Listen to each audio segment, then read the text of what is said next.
வணக்கம். ஆகாஷ்வாணி புதுச்சேரி செய்திச் சுருக்கம் வாசிப்பவர் சத்குணா. பிரதமர் திரு நரேந்திர மோடியின் 121வது மனதின் குரல் நிகழ்ச்சி வரும் 27ஆம் தேதி ஞாயிற்றுக்கிழமை காலை 11 மணிக்கு அகில இந்திய வானொலியின் அனைத்து அலைவரிசைகளிலும் ஒலிபரப்பாக உள்ளது.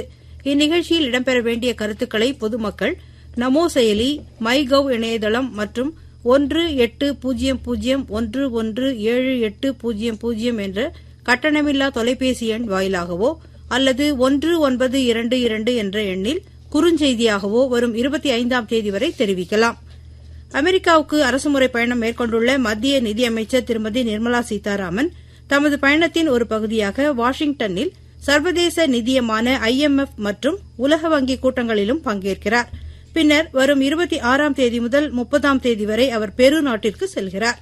உலக பூமி தினம் இன்று கொண்டாடப்படுகிறது. சுற்றுச்சூழலை பராமரித்து பூமி கிரகத்தை சமநிலையில் வைப்பதற்காக கடந்த 1970ஆம் ஆண்டு முதல் ஆண்டுதோறும் இந்த தினம் கடைபிடிக்கப்படுகிறது.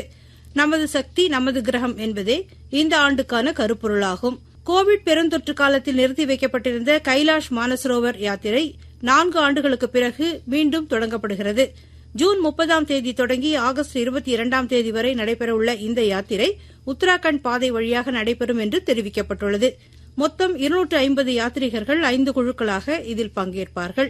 பெரு நாட்டின் லிமா நகரில் நடைபெற்ற உலகக்கோப்பை துப்பாக்கிச் சுடும் போட்டியில் மகளிர் 25 மீட்டர் பிஸ்டல் பிரிவில் இந்தியாவின் சிம்ரன் பிரீத் கவுர் வெள்ளிப்பதக்கம் வென்றார். இது சர்வதேச போட்டிகளில் அவர் பெற்றுள்ள முதல் பதக்கமாகும். பூனாவில் நடைபெற்று வரும் மகளிர் கிராண்ட் பிரிக்ஸ் செஸ் போட்டிகளில் இந்தியாவின் கிராண்ட் மாஸ்டர் ஹம்பி கொனேரு நேற்று நடைபெற்ற 7வது சுற்று ஆட்டத்தில் சீனாவின் ஜூ ஜினரை வீழ்த்தி முன்னிலை பெற்றார். 8வது சுற்று ஆட்டம் இன்று பிற்பகல் 3 மணிக்கு நடைபெறவுள்ளது.